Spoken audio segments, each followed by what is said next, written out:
from Get Your Rock Out, talking to the amazing Henry Diltz. How are you doing today? Hello, I'm doing fine, Felicity. Thank you. I'm very glad to hear it. Are you all interviewed out, or are you still happy to chat? I'm sorry? Are you all interviewed out, or has it been really quite a nice day? Oh, all interviewed out. No, I've been talking to a few people, but it's fun. Fun to remember the old days, you know. I'm very glad to hear it. And you're over in London at the moment. Yes, I doing am. some press stuff. So how are you enjoying that so far? Oh, very much so, very much. We had a screening of the Legends of the Canyon DVD film last night, Wow. and it was great fun, great fun. Fantastic. Did it look like you thought it'd look, or did it hold a lot of surprises? No, I had seen it once before, so it didn't surprise me, but it was, it was just as fun as it was the first time to hear all that music and see all my friends talking about the good old days that we all shared up in Laurel Canyon. Mm-hmm. No, it's just I'm really looking forward to seeing it. And yeah, the release is in the end of May this year, so it's not long to wait at all. And it's the Legends of the Canyon Director's Cut, which is hugely exciting. So why don't you tell us a bit about exactly everything you've done for it? Because there's been really quite a lot. For this DVD? Yeah. Yes, well, a fellow named John Brewer called me one day, about a year or so ago, and said that he was coming to L.A. and he wanted to film a documentary about the music that came out of Laurel Canyon, in the late 60s, early 70s, when all the singer-songwriters were happening there, like Crosby, Stills, and Nash, and Neil Young, and Joni Mitchell, and the Mamas and Papas, and, the Buffalo Springfield, and, so many groups that lived up there and made music. And so I helped him meet those people who were all friends of mine and people that I had photographed for years.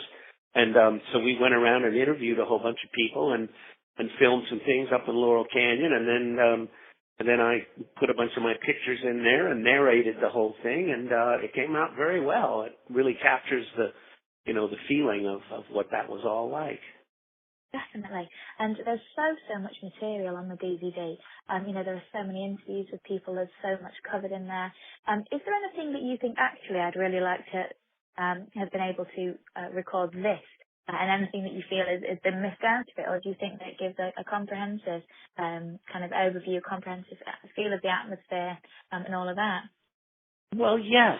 It does give you a great feeling of what was going on in those exciting years when this music was being made. Of course, he didn't interview every single person in every single group, so, it did go on and on to encompass, Jackson Browne, and then eventually the Eagles, who kind of came to town to become the new Crosby, Stills, and Nash. But it doesn't go that far. You could be taking it right up to the present, 40 years later, when there's a whole new generation of musicians living up there now that are writing and singing and recording music.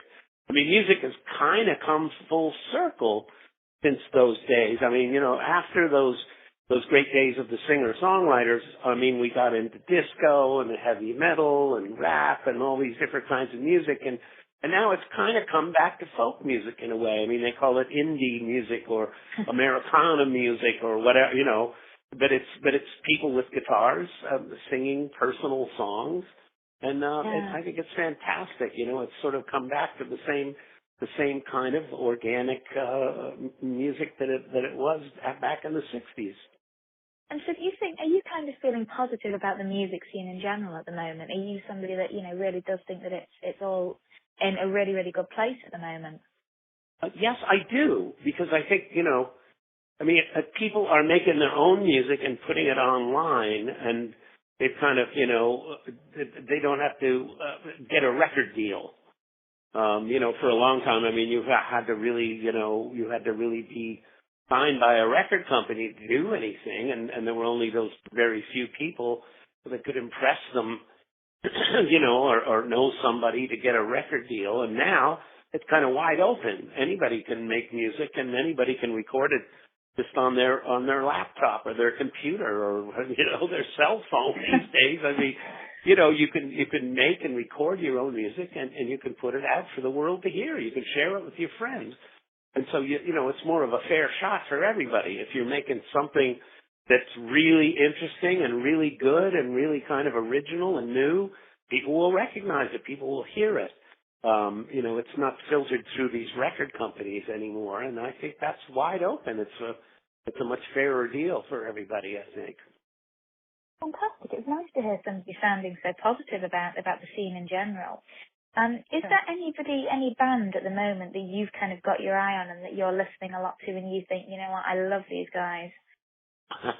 Well, my own son is in a heavy metal group called All Hail the Yeti. Oh, wow. I can work with them. And that's, it's really very heavy metal. And I'm a sort of a melody guy, I mean, I love the Beatles and the beautiful melodies and the beautiful harmonies of Crosby, Stills, Nash. And so I said to him one day after I went to a concert of theirs at the Whiskey A Go-Go, I said, well, Nick, I said, where's the melody?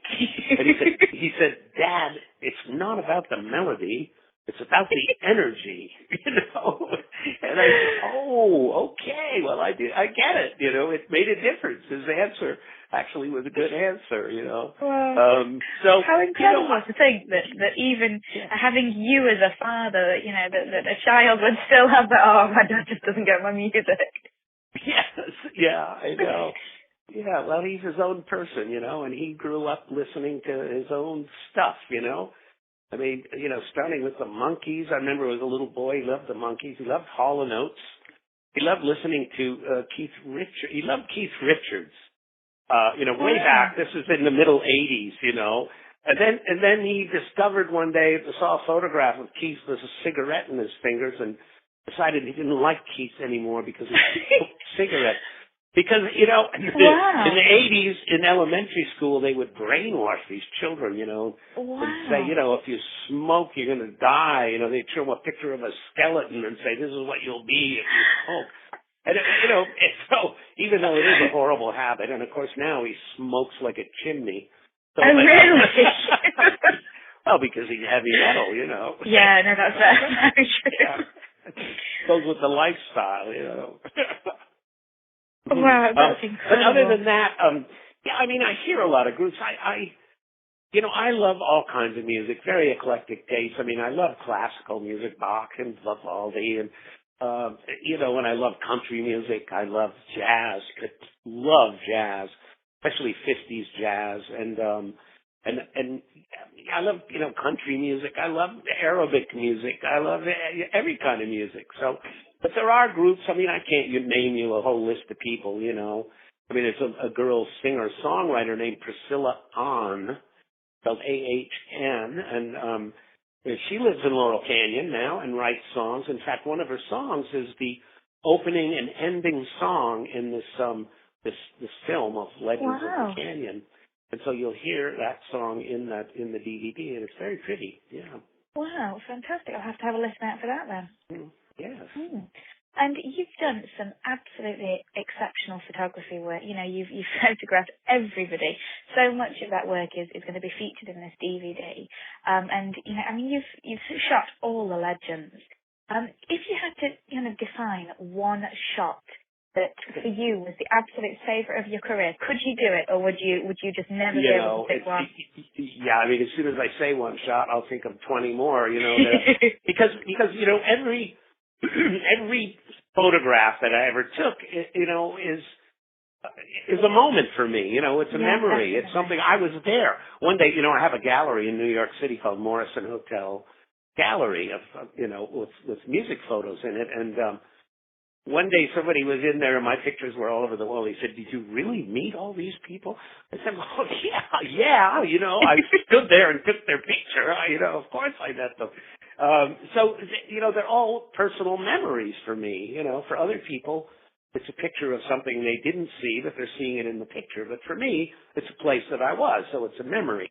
But, having said that, I mean, I love the Crosby, Stills, Nash album cover where they're sitting on the couch in front of the old house.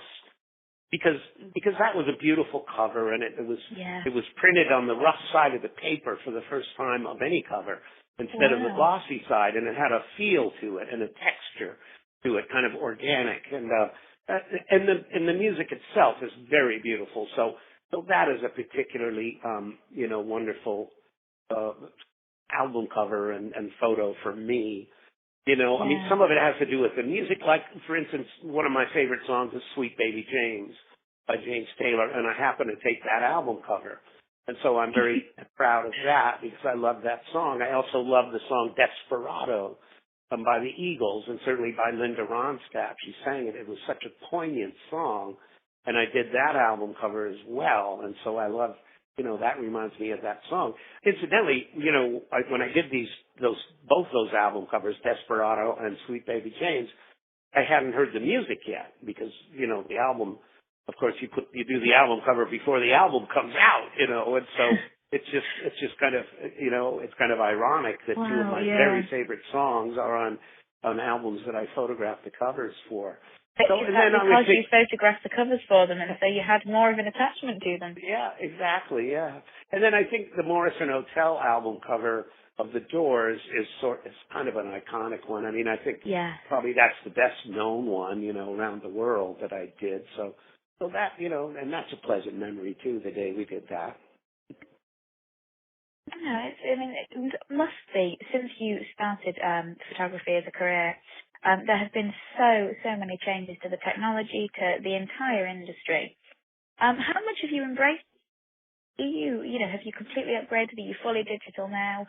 Or have you tried to stick with a more traditional approach to things? No, I always did shoot film. And, you mentioned, you said, since you've had a career, and it's funny, I don't really think of it as a career. Of course, it is a career. I mean, I've done it now for 45 years and made a living at it. And but it was always fun, it was always a hobby. It was always something I loved to do.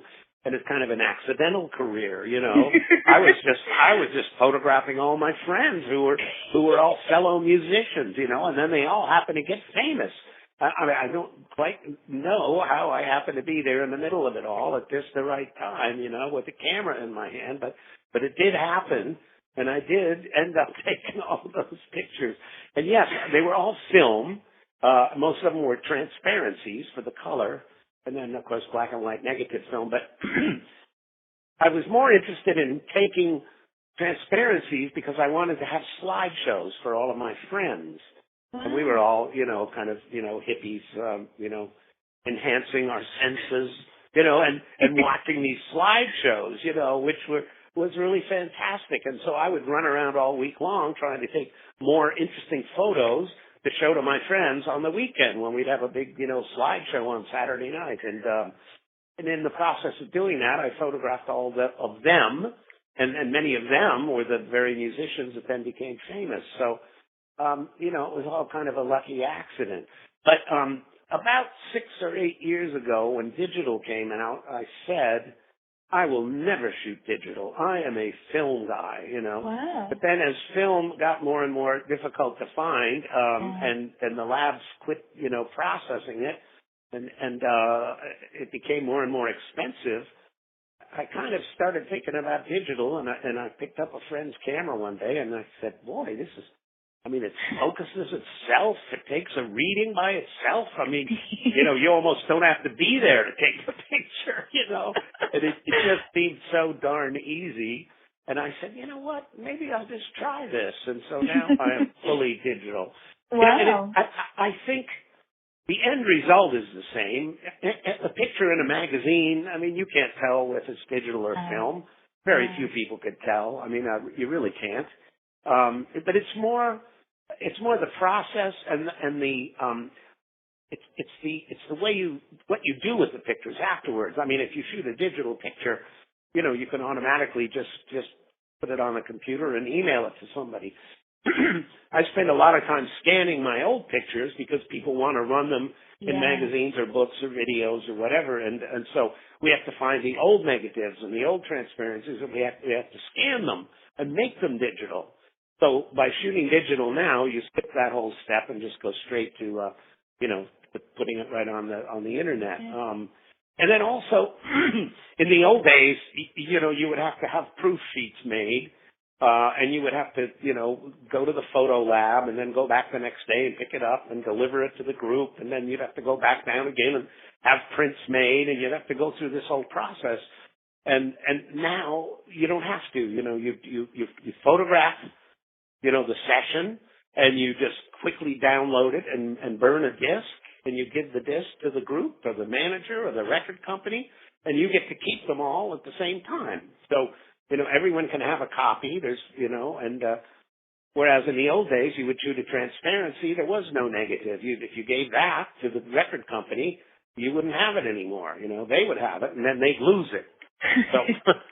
So it's a heck of a lot easier now, and not to mention, or actually to mention, that it's free. I mean, once you have the camera and a chip, you can take thousands of pictures, and you don't have to pay for, processing or prints or proof sheets or any of that stuff. So it's much easier now.